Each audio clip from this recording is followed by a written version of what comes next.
தோஷத்தை எப்படி போக்குவது? நமக்கு அழுக்கு என்பது தேகம்.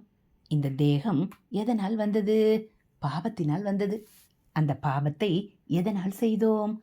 சுற்றியுள்ள கயிற்றை அவிழ்க்க வேண்டியிருந்தால் சுற்றின பிரகாரமே மறுபடியும் திரும்பவும் அவிழ்க்க வேண்டும். அதே மாதிரி அசத்காரியங்களை சத்காரியங்களினாலும் பாவங்களை புண்ணியங்களினாலும் தொலைக்க வேண்டும்.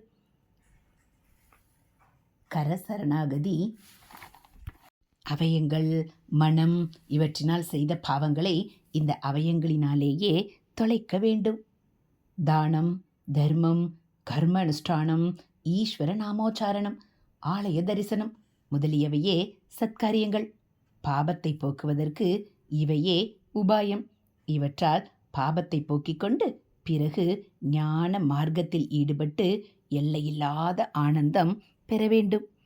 ஹரஹர சங்கர ஜெய ஜெய சங்கர, ஹரஹர சங்கர ஜெய ஜெய சங்கர. மகாபிரியவா சரணம். இது மகாபெரியவா அருள்வாக்கு.